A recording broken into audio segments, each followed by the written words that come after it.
जय गुरु जी, शुक्राना गुरु जी, अनंतम अनंतम शुक्राना गुरु जी। गुरु जी के चरणों में कोटि कोटि प्रणाम और सारी संगत जी को जय गुरु जी। जय गुरु जी। संगत जी, इस चैनल के माध्यम से आपको सत्संग सुनाए जाएंगे।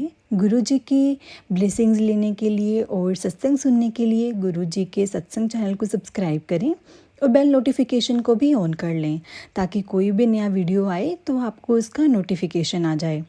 और संगत जी, अगर आपने भी अपना कोई सत्संग संगत जी के साथ शेयर करना है तो डिस्क्रिप्शन में दिए गए व्हाट्सएप नंबर या फिर जीमेल आईडी पर आप अपना सत्संग लिखकर, रिकॉर्ड करके या फिर वीडियो बनाकर हमें भेज सकते हैं।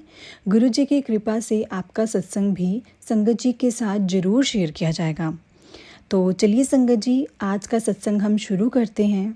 सत्संग को शुरू करने से पहले गुरु जी के चरणों में कोटि कोटि प्रणाम और सारे संगत जी को जय गुरु जी।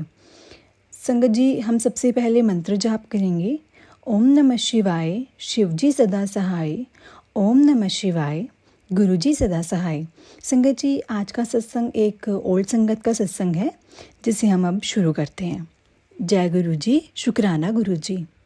संगत जी, आंटी जी कहते हैं कि मैं उस दिन का धन्यवाद करती हूँ जिस दिन गुरुजी मेरे जीवन में पधारे। अब मेरा जीवन बहुत ज़्यादा परिवर्तित हो चुका है और ऐसा प्रतीत होता है कि क्षणे क्षणे सब कठिनाइयाँ भी समाप्त हो चुकी हैं। इसका कारण मात्र गुरुजी हैं, स्वयं वे सर्वशक्तिमान ईश्वर हैं। एक मित्र से उनके बारे में सुनकर नवंबर 2005 में गुरुजी के पास आई थी और उस समय मुझ पर अनेक समस्याओं का बोझ था और वित्तीय, पारिवारिक और कई छोटी छोटी निरर्थक सी ऐसे लगने लगी और काफ़ी चिंताएं, और जिनके कारण ना ऐसे मानसिक तनाव और खिंचाव सदा बने रहते थे। कुछ भी ठीक नहीं था, मानसिक संतोष का सरासर अभाव था। मैंने गुरुजी के पास जाना शुरू कर दिया।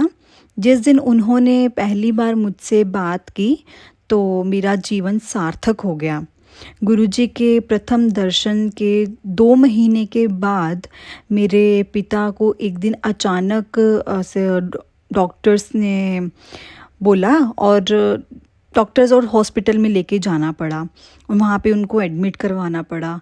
तो उन्हें ना निमोनिया थी और उनका रोग इतना गंभीर था कि उन्हें जीवन रक्षक उपकरणों पर रखने की आवश्यकता थी। और डॉक्टर्स के अनुसार तो उनके ज़िंदा रहने की भी कोई आशा नहीं थी, यानी कि वो अगर बोल रहे थे तो बस ये बोल रहे थे कि हमें सिर्फ इतना है कि 10% हम आपको दे सकते हैं कि चांसेस हैं, अदरवाइज़ 90% नहीं है। उस दिन गुरुजी के मंदिर में जाकर मैंने मन ही मन प्रार्थना की। प्रार्थना करते वक्त मुझे ऐसा लगा जैसे कि गुरुजी मेरे साथ वापस से जब मैं आई हूँ तो हॉस्पिटल गए, मेरे पिता के सब उपकरण निकाल दिए और उन्हें स्वस्थ होने का आशीर्वाद दिया। जल्दी ही गुरुजी के प्रश्न करने पर मैंने उन्हें अपने पिता की पीड़ा से अवगत कराया और अगले ही दिन हॉस्पिटल जाने पर अपने पिता को बिल्कुल ठीक अवस्था में देखकर मैं तो बहुत हैरान रह गई कि उनके सब जीवन रक्षक उपकरण निकाले जा चुके थे और गुरुजी ने मेरे पिता को बिल्कुल ठीक कर दिया, उन्हें एक नया जीवन दान दिया।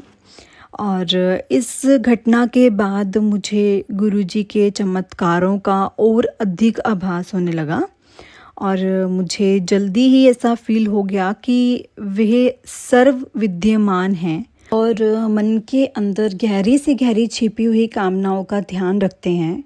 मेरे पति का उदाहरण है, उनके वित्तीय सौदे जो अटके हुए थे और हमें काफ़ी सारी आर्थिक समस्याएं हो रही थी और कुछ समय में ही सब सौदे खुद ही हल हो गए और जो हमारी फाइनेंशियल कंडीशन थी वो ठीक हो गई, सभी चिंताएं हमारी समाप्त हो गई। और मेरी बेटी का स्वास्थ्य चिंता का विषय बना हुआ था, उससे मूत्राशय रोग की पुनरावृत्ति हो रही थी। होती रहती थी। गुरुजी ने उससे अभिमंत्रित तांबे का लोटा दिया और उसका जल ग्रहण करके वो रोग मुक्त हो गई। संगत जी, आंटी जी कहते हैं कि मेरे घुटने भी इतने ज़्यादा घुटनों में दर्द रहता था कि मैं सीढ़ियाँ भी नहीं चढ़ पाती थी। गुरुजी के दिव्य प्रभाव से वो भी अब ख़त्म हो गया और मेरी एक घनिष्ठ संबंधी ने भी उनकी कृपा का अनुभव किया। वो ब्रिटेन में अपने पति के साथ रहती थी, लेकिन ससुराल के कुछ सदस्यों के कारण उसकी अपने पति के साथ अनबन थी और अंत में वो अपना घर छोड़कर भारत वापस आ गई और उसने अपने पति से संबंध विच्छेद करने का मन बना ही लिया था, यानी कि डिवोर्स लेने का मन बना ही लिया था। लेकिन गुरुजी की दया से यह अनहोनी घटना होते होते बच गई और उनका दाम्पत्य मतलब बिल्कुल ऐसा मिठास वाला और फिर से सेटल हो गया।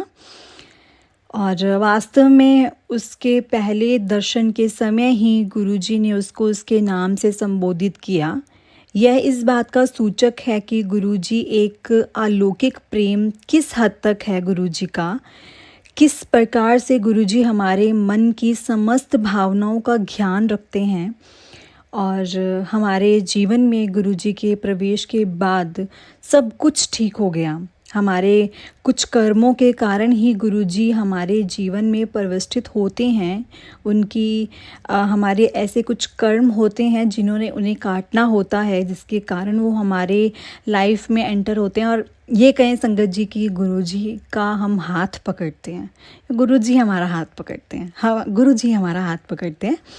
अपने चारों तरफ हम सदा उनकी रक्षा कवच को अनुभव कर सकते हैं।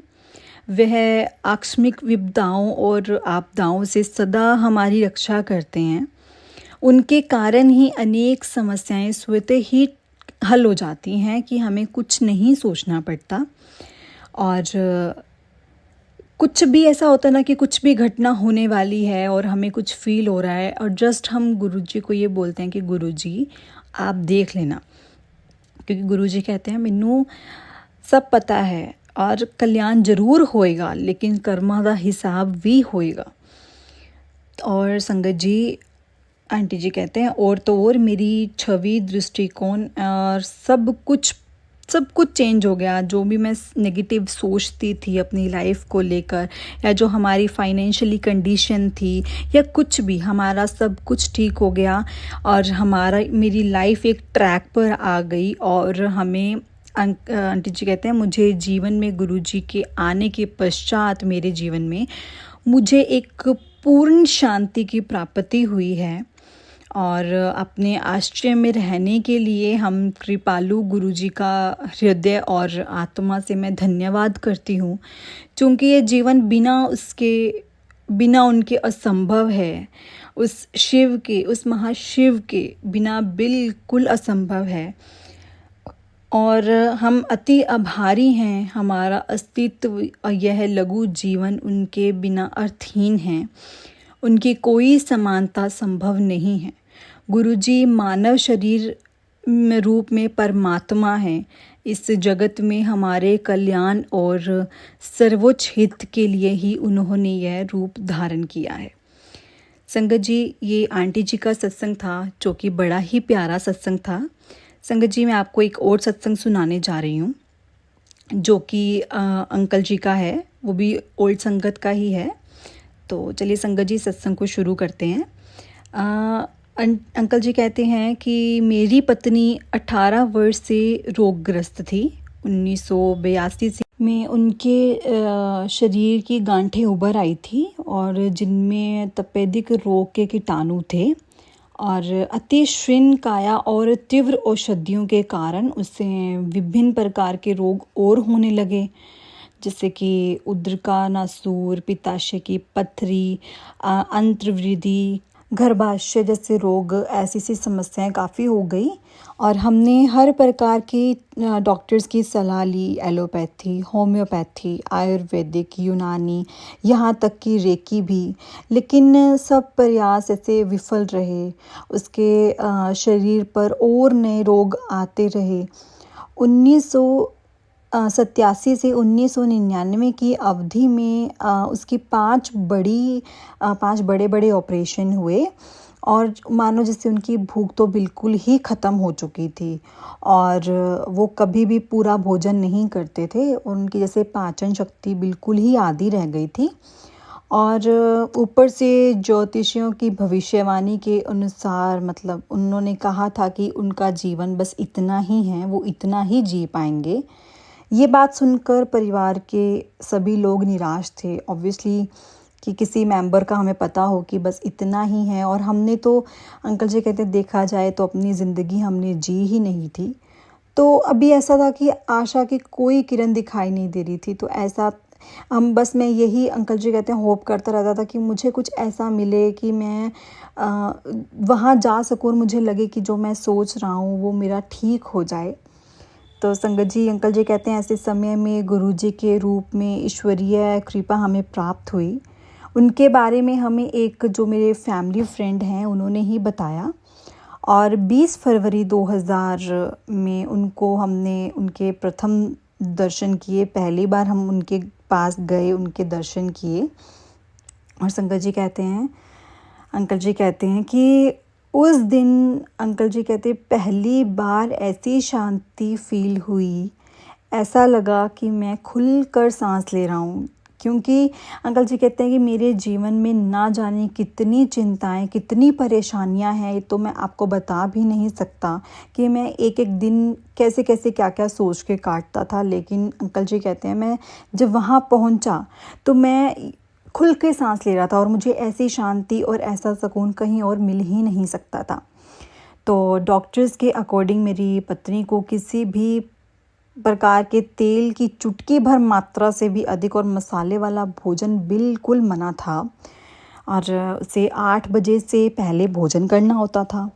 संगत जी गुरुजी ने 9 बजे के बाद उन्हें मुट्ठी भर के शुद्ध देसी घी का कड़ा प्रसाद दिया और उसके 1 घंटे के बाद हमने लंगर किया जिसमें मसालेदार भोजन था।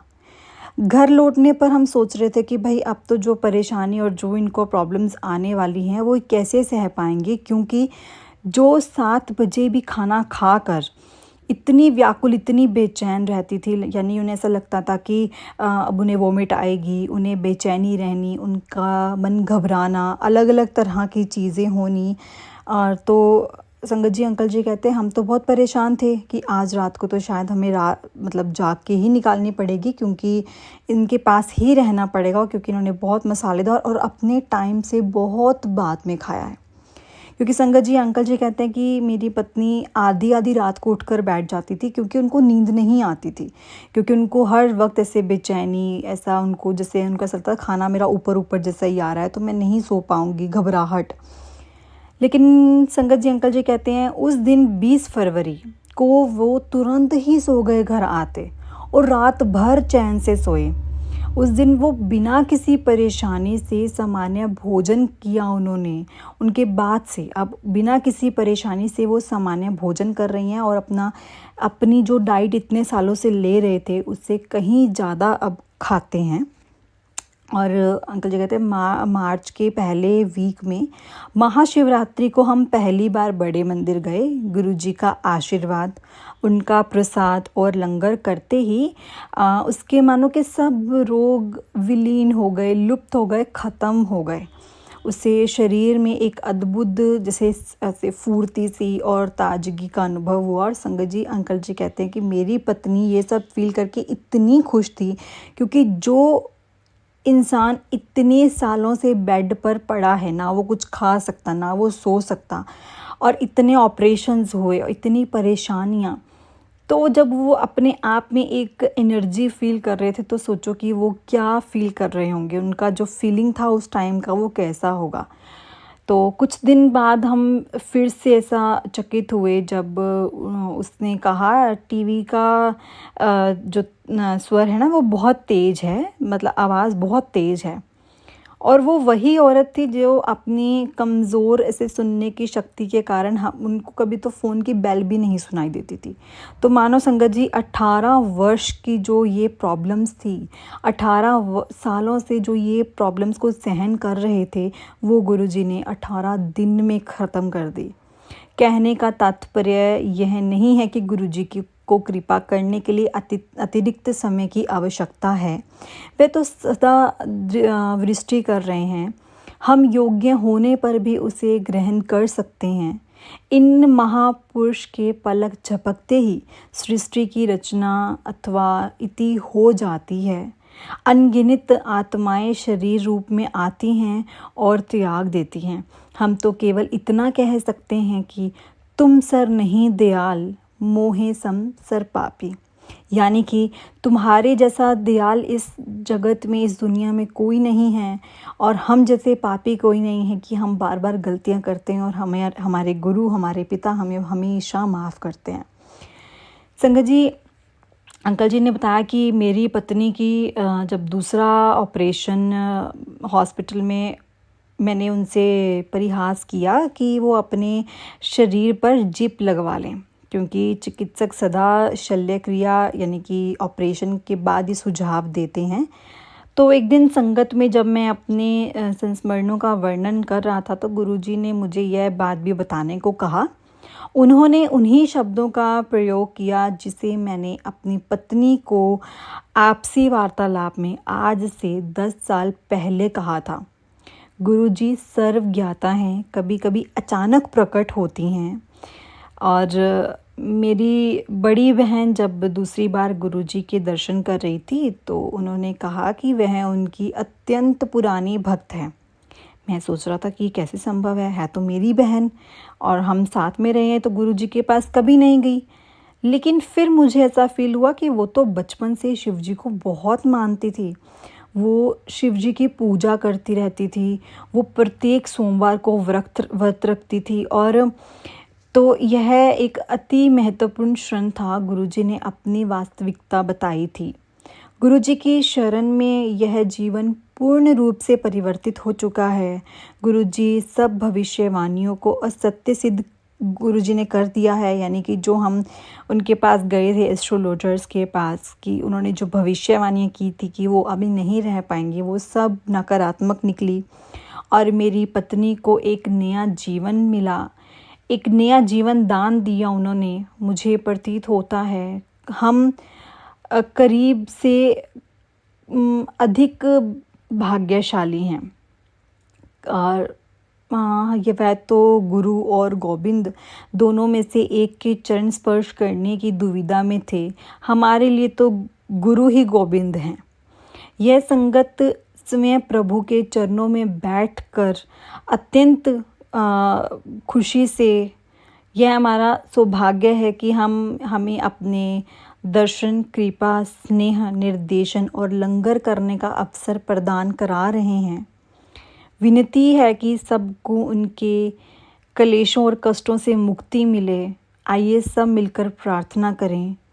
मेहरा वालियां साइयां रखी, चरना दे कोल रखी, चरना दे कोल रखी, चरना दे कोल। मेहरा वालियां साइयां रखी, चरना दे कोल। संगत जी, ये संगत जी के बोल थे जो कि मैंने अपने लफ्ज़ों में सुनाए। और संगत जी, आज का सत्संग हम यहीं पे समाप्त करते हैं। आशा करती हूँ कि आपको ये सत्संग बहुत अच्छा लगा होगा।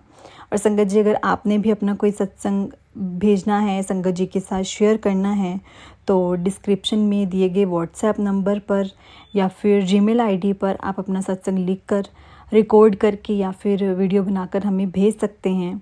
गुरु जी की कृपा से आपका सत्संग भी संगत जी के साथ ज़रूर शेयर किया जाएगा। और संगत जी, गुरु जी की ब्लेसिंग्स लेने के लिए और ऐसे ही प्यारे प्यारे सत्संग सुनने के लिए गुरु जी के सत्संग चैनल को सब्सक्राइब करें और बेल नोटिफिकेशन को भी ऑन कर लें, ताकि कोई भी नया वीडियो आए तो आपको उसका नोटिफिकेशन आ जाए। और संगत जी, गुरु जी के मंत्र जाप में बहुत शक्ति है। हमें गुरु जी के मंत्र जाप का नित्य नियम करना चाहिए। तो चलिए संगत जी, एक बार गुरु जी का मंत्र जाप। ओम नमः शिवाय, शिवजी सदा सहाय। ओम नमः शिवाय गुरु जी सदा सहाय।